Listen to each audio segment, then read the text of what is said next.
introduce our next guest. Mark Leeper is with us. He's the executive director of the Disability Action Center in Moscow, Idaho. And he and I go way back. We've known each other for a long time. And he's done some amazing work on behalf of people with disabilities. And so I'm so glad that he agreed to come and share with us his knowledge and his thoughts about shades of disability in the media, painful reminders and pleasurable trends. So give a warm welcome to Mark Leeper.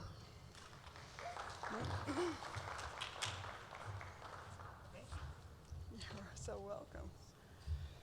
Room to set this without spilling it on so. both computers.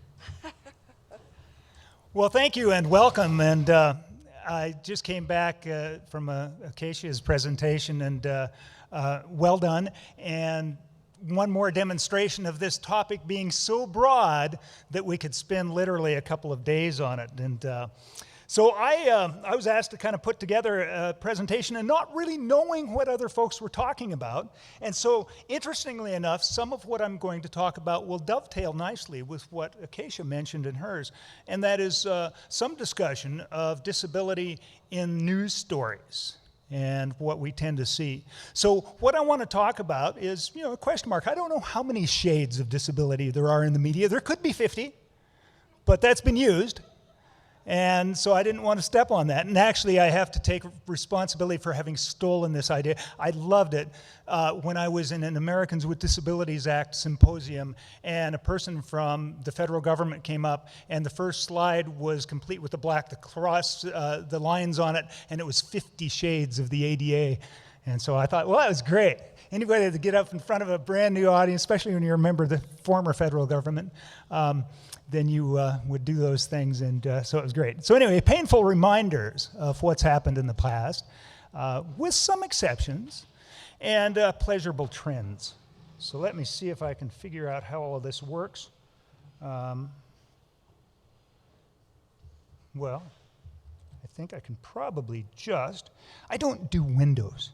So F5. Well, there's a clicker, and if I can figure out how to use that. There we go. How about that?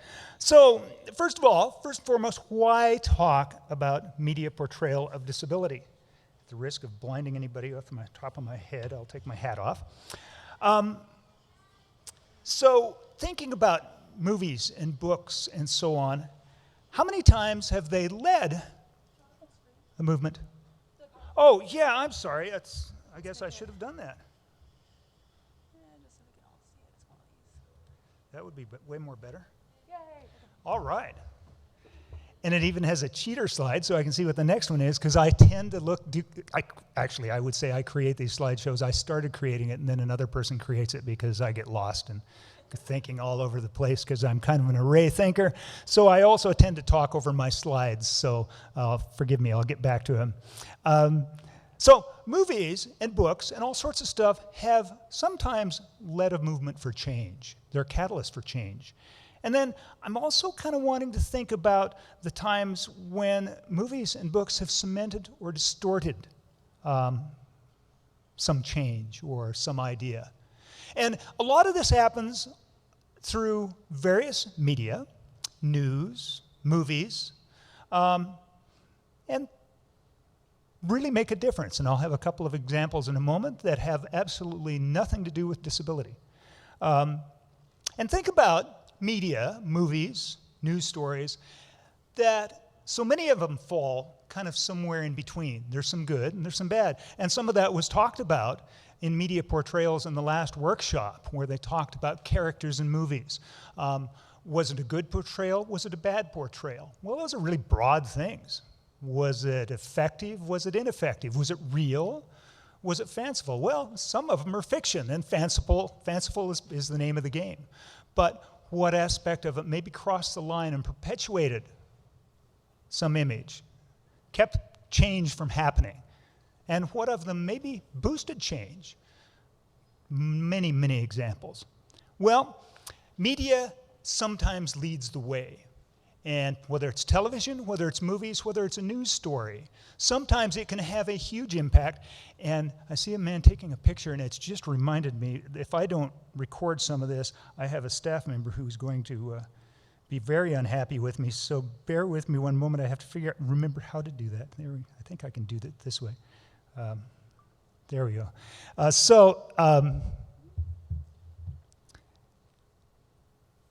Example of when social change was driven and really preceded by a television show.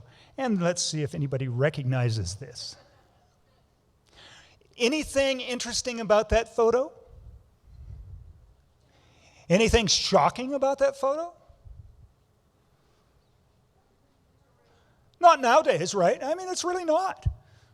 We see, actually very recently start to see, as a matter of course, interracial couples and so on in advertising and in movies more so, but in advertising especially, just kind of a natural course of things. This was absolutely incredibly groundbreaking at the time. This had never been done, and it was exceptionally controversial. And I would suggest that it led a movement for change. It was ahead of its time, but it was forecasting the time, as so many things Star Trek did, at the time. I mean, here's our communicators. And I just want mine to turn into a phaser. That'd be fun. Set on stun, depending where I was at. Anyway, so Star Trek led the way. And this is a good example of the power of television, the power of media to be able to do that. What about times when media has held something back? Anybody think of an idea that really significantly, a significant social issue, something that's been slowed down because of perception? We might say some things related to the whole intersectionality, that there's been various things over time that have cemented or seem to cement stereotypes. But perhaps one of the most notable, and particularly for places like Colorado and Washington State, what about reefer madness? How much impact has this one stupid flick had on a nation in terms of its view on marijuana? Reefer madness is still looked at in some groups. Let's face it, we've got some groups that aren't really all that with it in this country. I would hazard a guess that maybe they're not at the leading edge of what academics are talking about. But that whole attitude, that whole notion of reefer madness, that idea that this gateway drug will lead to horrible societal trends, still impacts our public policy, right? Powerful stuff. And so as we start to look at things in the media, particularly if we're kind of activist in nature, then we have to really take it seriously and think, what are we perpetuating and what are we leading a change on? Yes? Star Trek was, that was about 1967, I think, somewhere around that time, mid-60s. Yeah, mid-60s. It was incredible. Star Trek did some cool stuff. So Reefer Madness was 1936, and it's still having an impact, I suspect. So I really wanted to stress the portrayal of disability in the media is a serious issue, as evidenced by this Callahan cartoon with the wheelchair in the desert and the posse. Don't worry, he won't get far on foot.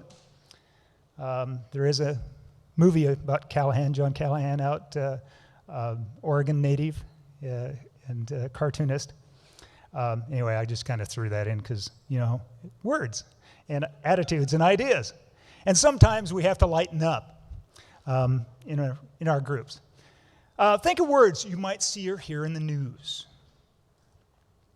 And I really want you to think about it because I'm going to ask that question. So what do the words used say about disability? Are they positive, negative, or neutral? So what kind of things might we expect to see in the media? What word would you see to describe a person with a disability in a news story? Acacia? Inspirational. Person is inspirational. What's another word that you might see? A story about a person with a disability.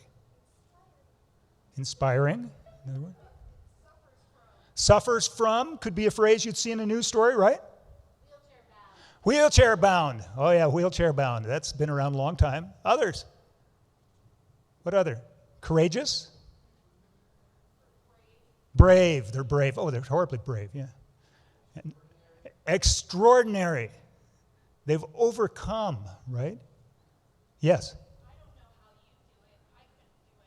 Yeah. It's amazing, truly amazing. Superhuman.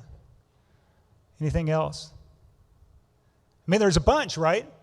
So how many of the words that you might see, what about special? You ever see special? What about retarded? What about brain damaged? What about afflicted? Confined? Okay. There's a lot. How many words do we see in the media that we would really intrinsically say are positive words? Very many? I think a lot of them are euphemised, so that's on the surface level positive, but... So a positive word on the surface, but euphemized, the way it's used ends up being limited. Because courageous and brave, those are great words in and of themselves, right? Would see something as somebody, to me, they're nuts, but if they climb a mountain, climb a mountainside, that's pretty courageous, that's pretty brave. But if they do it, if they're blind, that's really courageous and really brave, right? Or if they do it, they have somebody pack them up there because they use a wheelchair and then they wheel over parts, that's inspiring. So there's all these words in the media. And so these are things we kind of look at and we think about because, as has been suggested, a word in and of itself is just a word. It's how it's used and how it's applied. And interestingly, in the world of disability, there's a lot of discussion about words. So we've really stressed this notion of person first. I'm a person with a disability. I'm a person who experiences limited blah, blah, blah. And this has kind of been the litany that we've, and me included, that we've carried on in the disability community. And some of that narrative is actually starting to change. I still remember when I first started out, and I didn't do a very good job about talking any of my history, so here's a little blurb.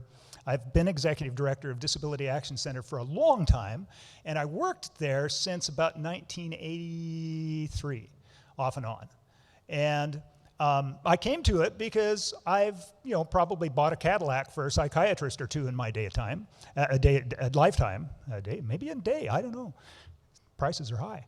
But anyway, so one of the first things I taught, because we sink our teeth into this, when you're an activist, I realized that the disability rights movement was a social movement. It's a human rights movement. It's exciting. And so I started looking at this stuff very seriously. I said, people first stuff. And I remember a Daily News article way back in the day, and it said, wheelchair-bound woman hooked on water skiing. I thought, oh my God, that's got to be illegal in some states. Because they bound her up in a wheelchair, and somehow they've got her on a hook, and they're dragging her. I mean, this is horrible stuff. So I wrote a letter to the editor, and I said the glasses-bound staff at the computer screen. And I don't know that they had computer screens at the time. Maybe they just did. But anyway, so I took it really seriously. And I used to chastise people a lot. Well, kind of interestingly now, a lot of this has changed because some groups of people with disabilities don't like this person-first stuff. Autistic adults, there's a whole movement. I'm not a person with autism, I'm an autistic adult. I'm an autistic person. And so people are starting to take some ownership of the condition, and that kind of takes a lot of the power out of it, right? And so it's kind of cool. And you see the same thing, of course, with the LGBTQ and lots of other things that I'm not even going to try to throw in there because I get myself confused. But you see this sense of we want the identity. This is part of our identity. By God, we're proud of it.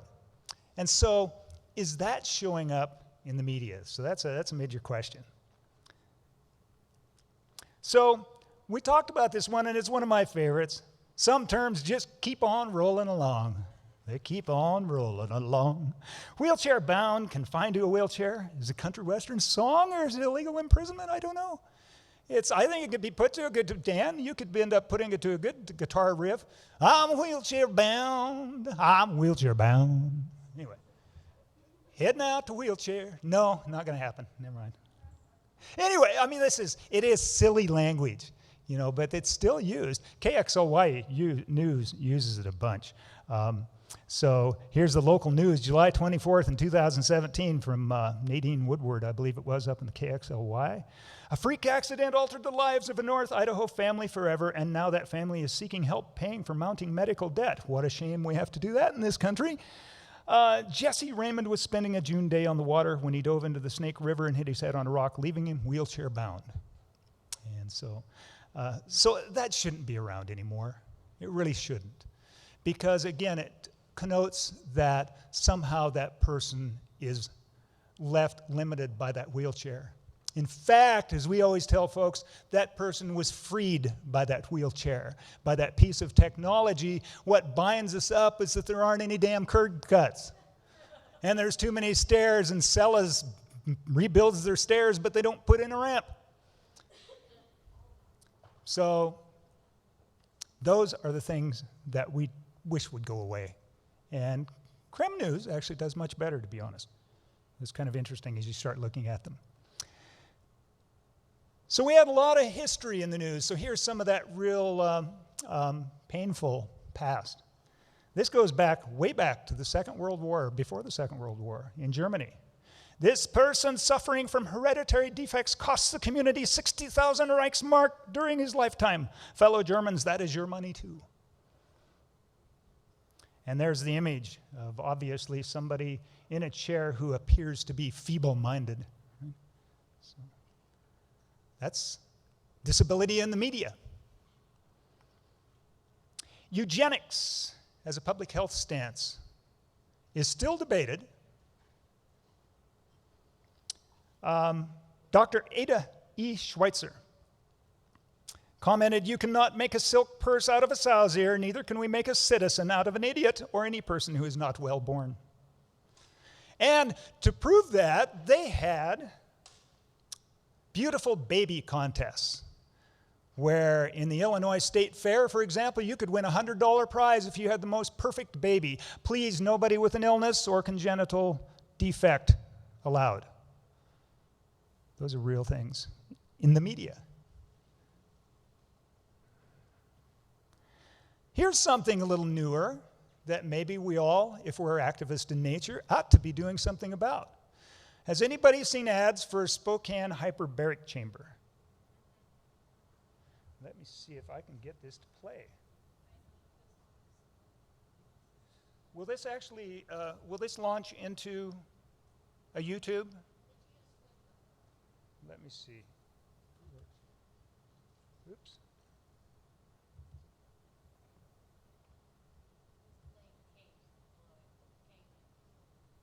There we go.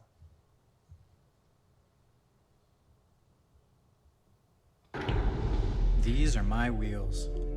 After traumatic brain injury in 2004, I couldn't get around on my own.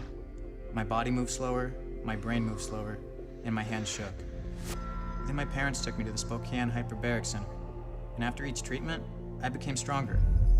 Now, I play basketball, and I can do math problems.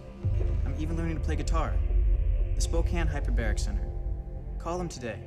It'll change your life.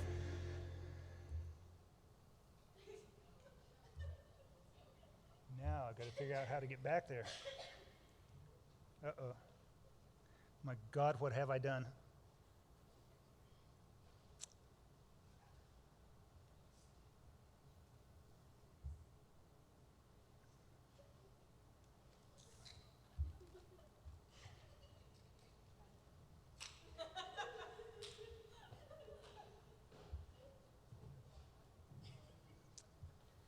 Sorry, I will skip ahead here.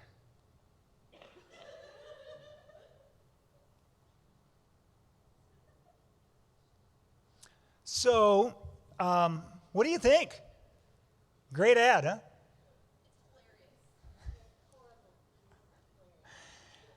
I mean, it's a great story. I mean, it's a great thing that people can get. And I've heard, I had a board president for years and years who had some staph infections, and he ended up in the hyperbaric, and it was really helpful. These are great medical things. But what an image. We have a picture of a wheelchair, an old wheelchair. It's not a sporty wheelchair. It's not a nice wheelchair. It's kind of a broken down medical looking wheelchair out in the middle of some woods. Obviously, it's been discarded.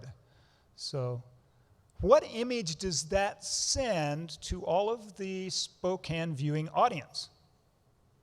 Is it a positive image about disability? Are we doing anything about it?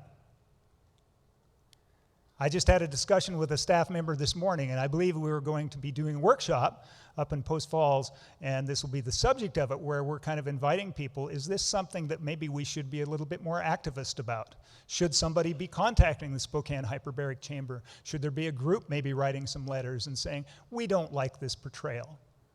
This isn't an image. We think, we love what you do. We need your services, but can we maybe have a little bit more honest portrayal of people thinking about those for whom your hyperbaric services will not discard that wheelchair? So, it's just a thought. So I need some technical assistance because this apparently is locked in on the last one.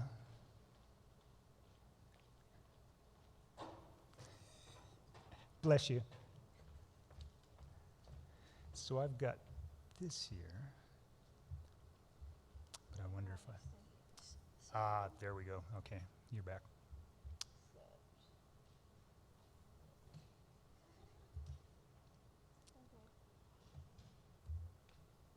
Okay, awesome, thank you. So yeah, I'll be able to trigger this one. So the next issue I wanted to talk about, now that we've seen some advertising and how they do, is how does the news report stories? And not just in general, because I think sometimes it's a sticky wicket, exactly what you do. I saw ESPN had an E60 program yesterday on that Saskatchewan hockey team that I believe a number of them were killed in an accident, and one of them is now using a wheelchair. And so it was a story, you know, and it had the kind of the usual stuff in there. It was, you know, I mean, it's tough.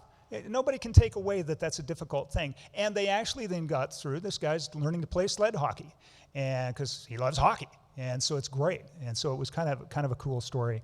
Sometimes we see things in sports, and they're picked up by media that are not quite so good. Here's an example.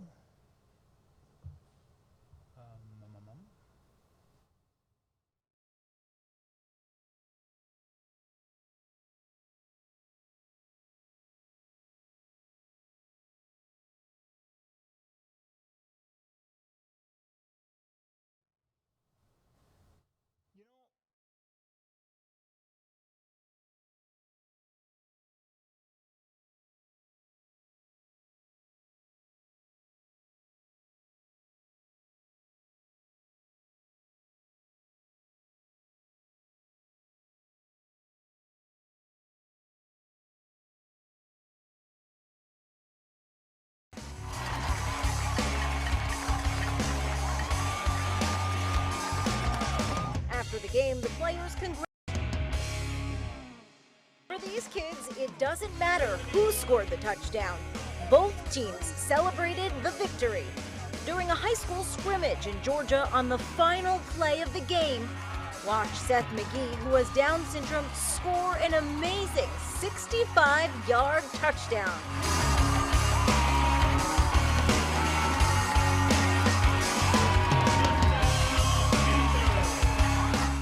Then everyone goes wild.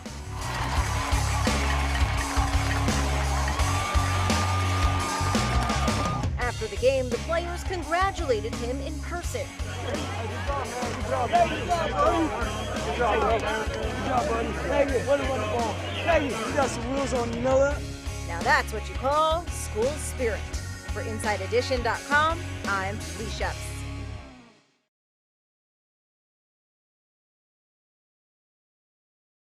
For InsideEdition.com, I'm Lee Shucks.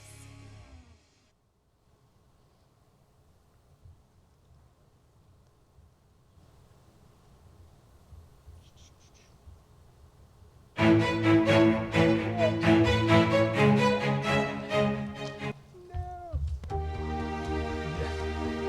you.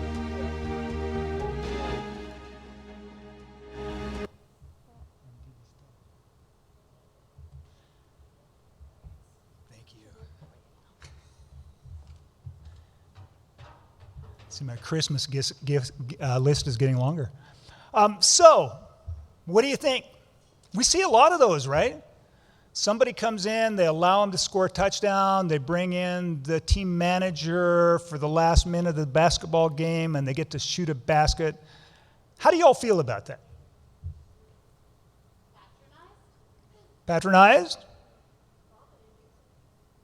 But they talk to the parents, and the parents are in tears, and they, oh my God, it was the most wonderful. And they talk to the person, oh my God, it was a great experience, I loved it. Being patronized is not always uncomfortable.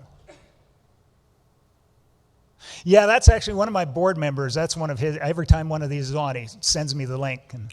And I wish we could do something about it. But it's hard. We get into that whole discussion of special, right? How many people have heard about Special Olympics?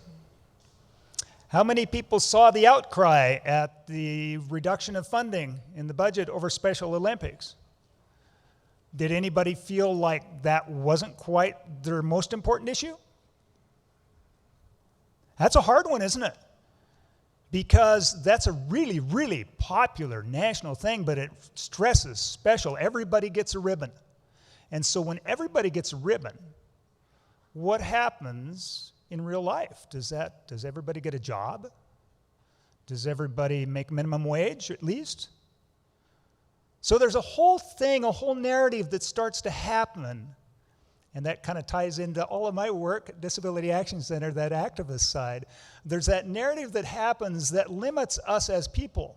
So while it may seem like an inspirational thing, it may seem like it's a great thing for that person, and it likely is, the overall damage, the overall harm may be much, much greater than that benefit is worth. At least us. It may not be to that person's family, and that's what makes these things so awfully difficult.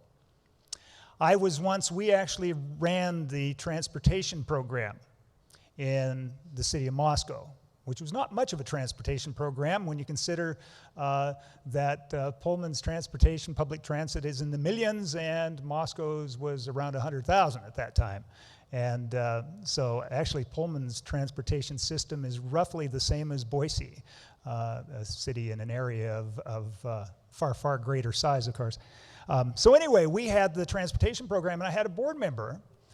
They felt like, wouldn't it be great if we could have a van for at least Friday nights, maybe some of the kids, they called them kids because they were their kids, we could go to a movie. And I said, you know, it'd be really great if everybody had an opportunity. We should try to see if we can get some funding so we can have a van operate, but we don't want to have it just for one group. And she was really offended. I think at that point I became her public enemy number one, because I would limit the access of her youngster because I was concerned about the image of special and that this was a dedicated service for those people. And anytime I think you can apply the term those people, I think we have a problem. Because we've seen that when we apply the term those people to groups all over. I had an American Indian friend that he used to always talk about people being well-meaning for those people, he said. And of course, that's our example when we talk about disability in the media. We have other groups who've shared many of the same types of stereotypes, right? And so that's part of what we battle. So these are things we wish we would not see, and I don't know how to deal with that. And I'm not sure how to deal with Special Olympics and special things like that. It's true that people need to have, and they ought to have, we ought to provide for folks an opportunity to interact with others. That we shouldn't just have vocational workshops as being the only place where people with a significant developmental disability can get together at sub-minimum wage. We ought to be doing that, but we ought to call it what it is. If it's athletic competition, then I really think most folks can handle winners and losers. It goes with the territory. It's kind of what athletic competition is all about. So I wish, in a sense, that these news stories could show that sort of thing. And that's an interesting thing to think about. Again, we can't cover it all, and there are so many of these. And I say there's basketball, there's football, there's all sorts of things. And of course, it crosses over. Of course, we have women. who also, women playing men's sports. Oh my God, what a great news story. But we do that, right? So, because news by its very nature is biased. It's biased to sell a product. And that's what we have to most remember. So, anyway, that's kind of an interesting aside. Uh-oh, now it's kicking over this one. It's not kicking over this one.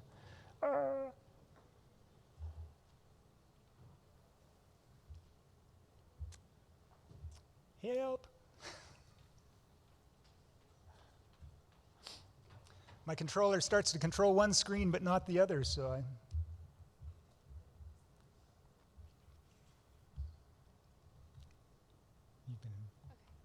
All right, I think so. I think we're... All right, there we go. So, what about movies and TV shows? We actually talked about this in the past, the last presentation. Acacia talked about these things. But what about movies and the portrayal? And I won't spend much time on this because we already kind of talked about it. But it is important to remember, isn't it an angry villain? Is it the old wheelchair user, the old guy who was always really crotchety and he wants to knock off somebody? Ray Milland in the old movies and various folks. Or a pitiful character. God bless us, everyone. What are they saying? What about the, oh my God, I'd rather die than have a disability? Now me, I just want a sporty chair. I don't want that one that's sitting out in the woods that the hyperbaric chamber shows. So movies like $1 Million Baby. Everybody see $1 Million Baby? What happens with $1 Million Baby at the end? She can't take it, right? She can't live with a disability, and so suicide. And so we see that a lot. Me Before You, that was a movie I think that came up in the other workshop, if I'm not mistaken. Where again, you know, you don't want to be a burden. But this is repeated. We've seen it for years and years in movies. And sometimes, let's be honest, sometimes maybe that's a choice somebody makes, but it's the matter of how we portray it that really has an impact.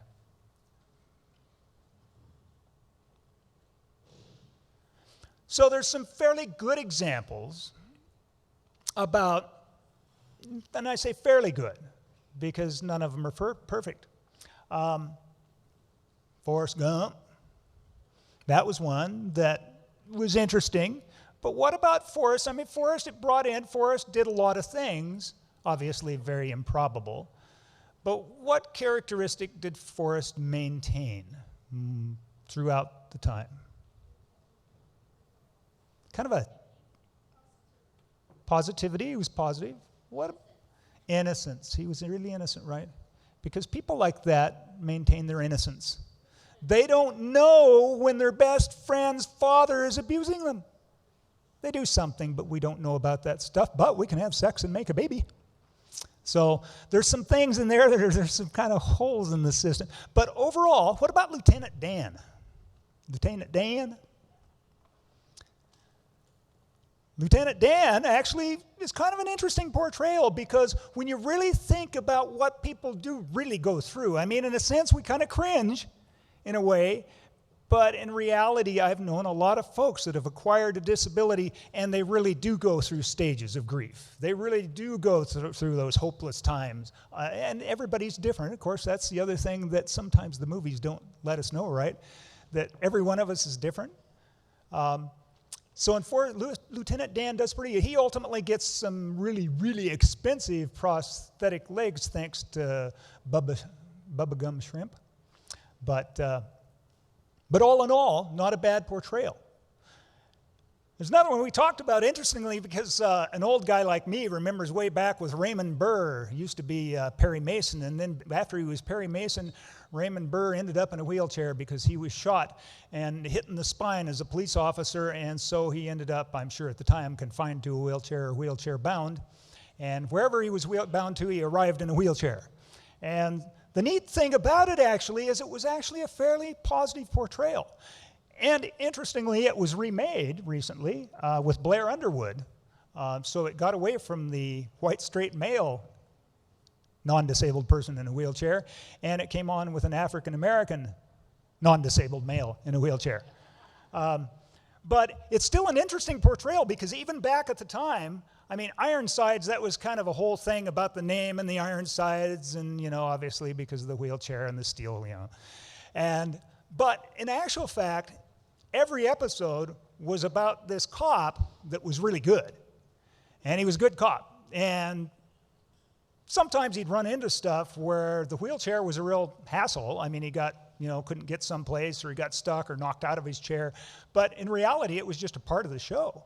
And so for something that actually aired in the late 60s, early 70s, it did pretty good. And again, it was remade. I'm not sure, anybody familiar with the new Ironside?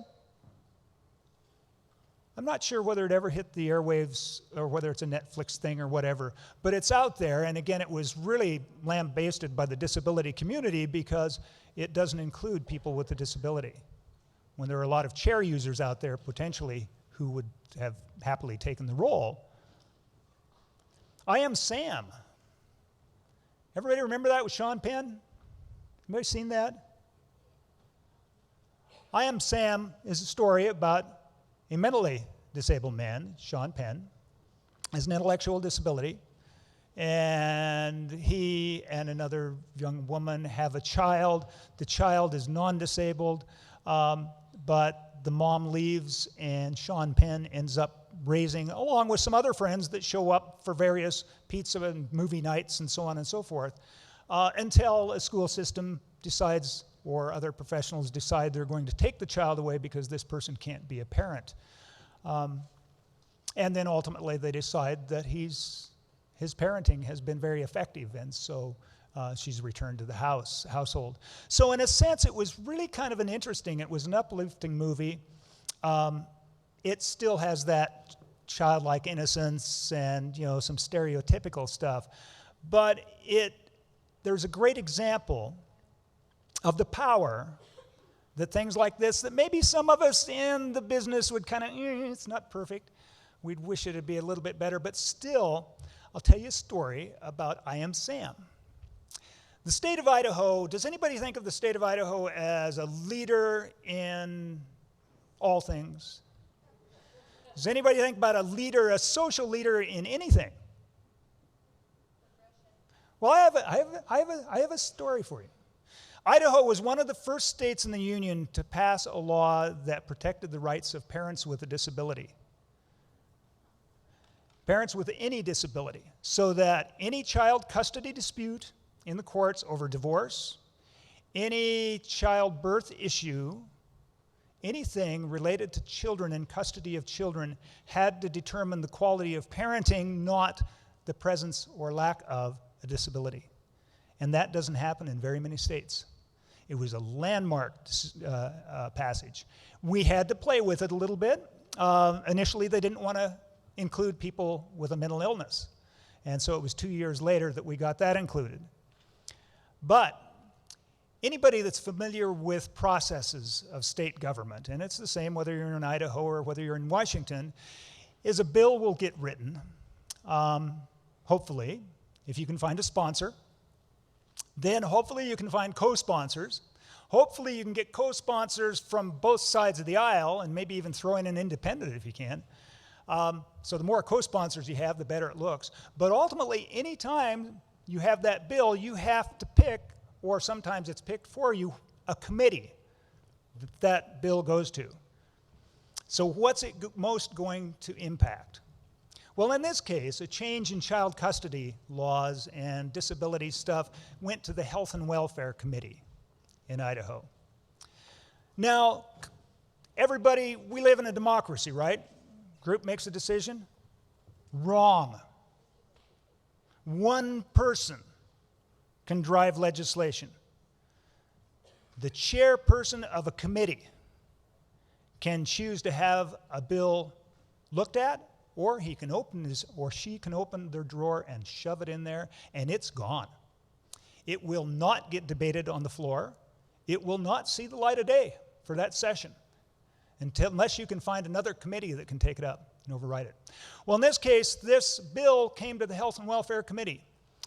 And debate was raging. Oh my God, what if a person in a wheelchair, what if somebody runs away and they're going downstairs and the person can't follow him? What if a person's blind and they don't know what their child's doing? What if? Oh my God, our world's full of what ifs. The sky is falling. Gee, we never hear that, do we? Certainly not. These days, nobody would foment fear. Anyway, sorry, I lapse into things now and again, don't I? It's terrible. Shame on me. So everybody was talking about this. Well, it just so happened that the chair of that committee had gone and seen I Am Sam. And he told the other chair, the people in the committee, he said, I want you to come see a movie with me. And they went out, and a number of them showed up, and they went to see I Am Sam. The next day, they unanimously passed that legislation. And it went to the floor, it passed. It was one of the leading things. You'll see stuff about Idaho quoted in there's an outfit called Through the Looking Glass on parenting with a disability, and Idaho was one of their leaders in that. And I'm really proud of that. A good friend of mine who's director of the National Council on Independent Living now, Kelly Buckland, a chair user who has a son who's now flying. We were leaders in that, and that was really cool. And so that's the power that media can have. So even when it's not quite perfect, it can still shape something. And so as we look at things and we kind of become overly critical, we kind of have to be aware also that, wait, is there another message there? And I bring that full circle back around to my terminology thing because I've really softened on terminology now. And I encourage other folks around me because take a look at what's happening before you chastise somebody on the language they use, because it may be that they're your best friend. And so let's see if we can tweak things rather than lambaste somebody with stuff. So we had this Durrett talked about too earlier. Glee, the character in Glee. Most folks are not played by disabled actors. Imagine that. And so what is often some kind of a positive portrayal for the most part, other than the dancing scene, dreaming of not being in a chair, which again, there's always those times, every one of us, I dream I could throw a football like Joe Montana or something, but never happened. And I've not yet been able to dunk a basketball. So things are changing. This is the kind of the pleasurable trends. We're starting to see some cool stuff. Here's a 19-year-old deaf Asian transgender actor, Chelaman, and he will play the mute bisexual hero, Jericho, in the DC Universe series, Titans. So that's kind of cool. At least they're using it now. You can say things about the superheroes and the powers and all that stuff, but regardless, they're using an actor with a disability. Anybody watch Game of Thrones? I hear it's the last season of Game of Thrones, right? And this is Tyrion Lannister, played by Peter Dinklage, who's been in 4,000 movies as the dwarf, because that's what they have, right? Little people. We go way back to the Wizard of Oz, and all of the we are the Lollipop Guild, and so on and so forth. And so they got midgets for that, and little people that did not have dwarfism. And so they actually got jobs, but it was definitely a stereotypical portrayal. This is kind of a cool one, because even though the storyline talks about, the discrimination and so on he faced even with his own family, the character itself is a powerful character, right? And it doesn't really focus, the character does not focus on his dwarfism or his small stature. It focuses on lots of other stuff, and it's I've never watched it, so I've just, as I was looking at things, it kind of piques my curiosity, but I've been told that one shouldn't watch just one. So you end up binge watching.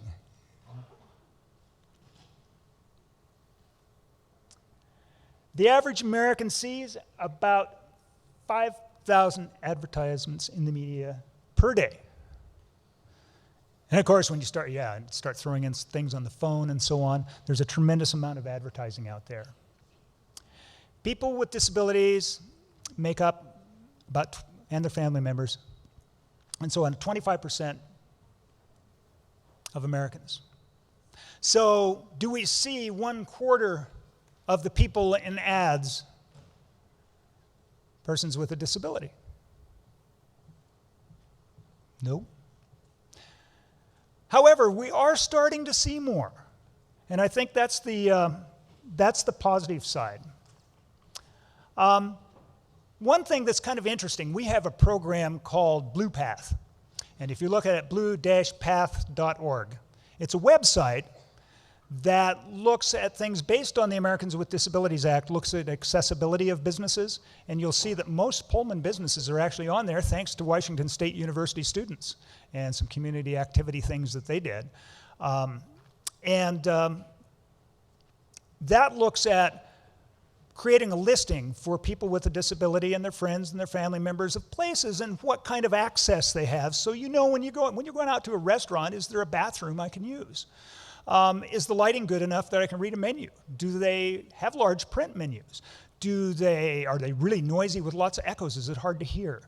And things like that. So we hope it's going to be really helpful for people with a disability. The flip side of that is it markets businesses. And a lot of businesses, they look at us and say, well, market. Well, no, it's, because how do we look at disability issues?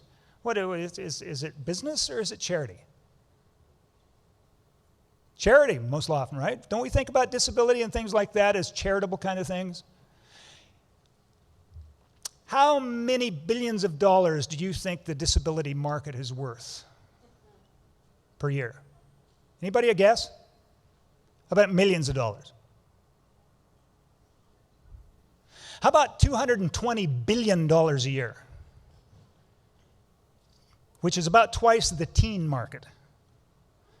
So what we also tell businesses is, yeah, this is a charitable thing to do. I guess you could say that. It's giving people some information they really need. It's the TripAdvisor and so on, we hope eventually, of travel and visiting stores and programs for people with a disability. It's that information that nobody else has and so on. But by putting your businesses on here, you're going to market to over $200 billion in market per year. So it's powerful stuff. We have a negotiating point. Should we start to decide to use it with the media and with the general public? 1/4 of us, let's get together.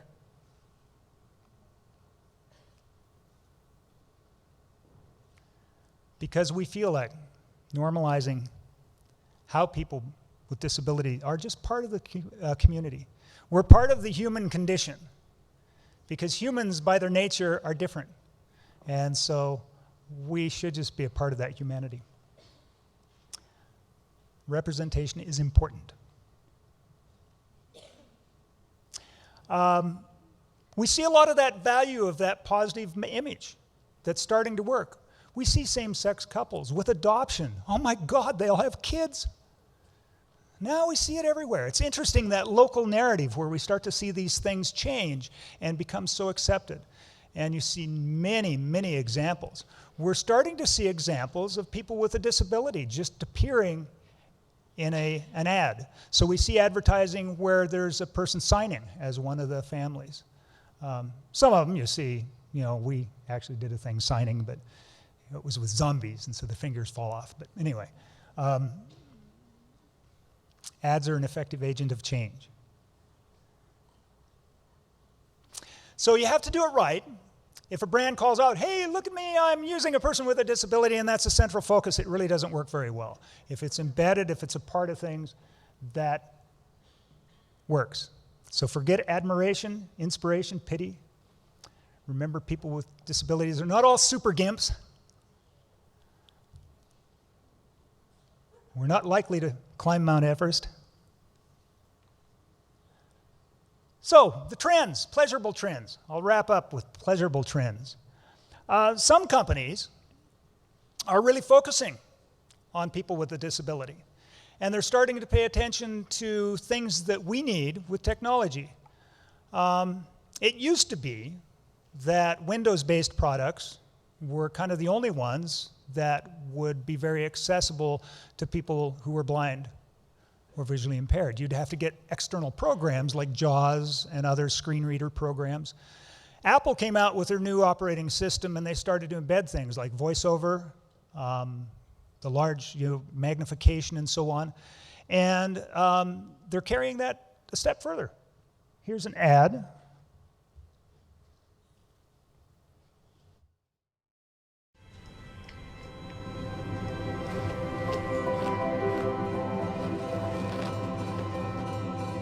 People think that having a disability is a barrier.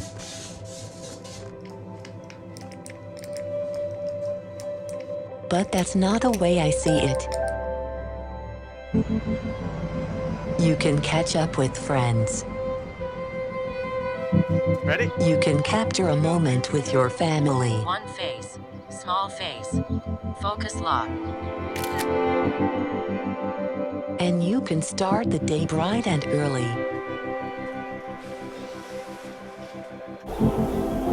You can take a trip to somewhere new.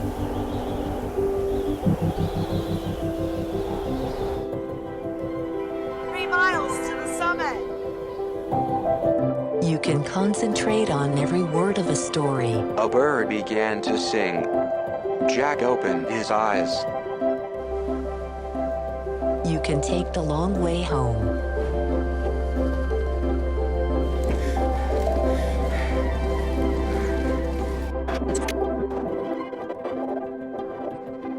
Or edit a film like this one.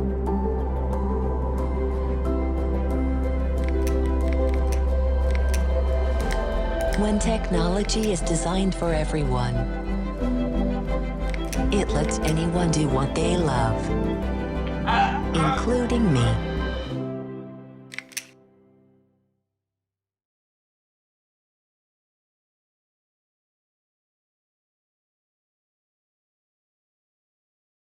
lets anyone do what they love, including me.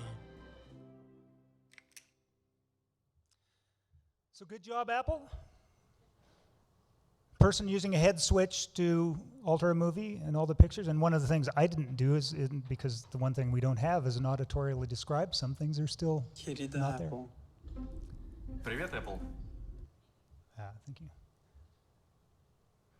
So that's obviously focused advertising and trying to, sell more product because they've heard about that $200 billion market.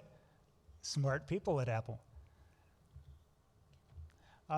So the nicest, though, is as we see something that's just embedded in a part of things that isn't even mentioned.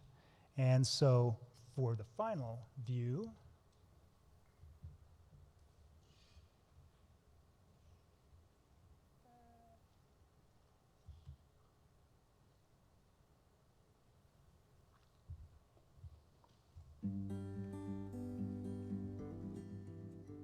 show me how you've been working out. Pet 10 porcupines, then tackle the homework my teacher assigns. Oh, that was a beautiful job. Action.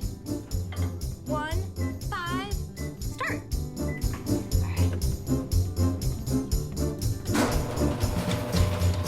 Dad! Homework. Now give it a shot. No homework. High five. You made that. You were last on my list. Is wholesome. I simply can't see why you even exist.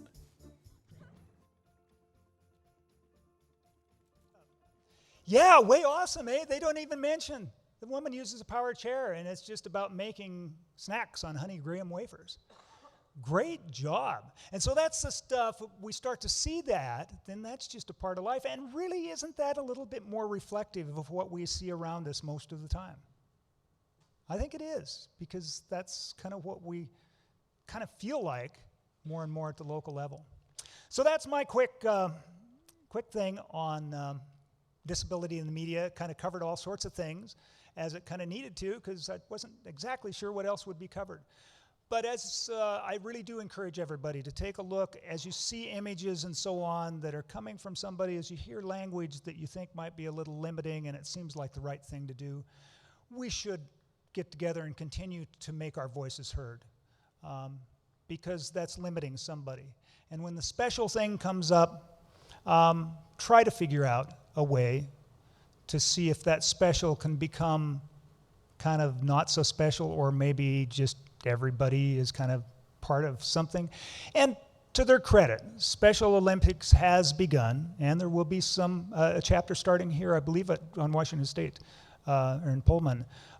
They actually have a program now that tries to pair kind of a 50-50 split of non-disabled and young people with a disability. So that's kind of a step. I mean, it's still artificial, but in reality, you know, it's part of it is giving an opportunity for folks to get involved, and it is an effort to try to balance things. And the reality is sometimes, you know, folks, we do hang around with who we feel comfortable with. And so having that opportunity to make the choice is what it really needs to be all about. Thank you. Any questions?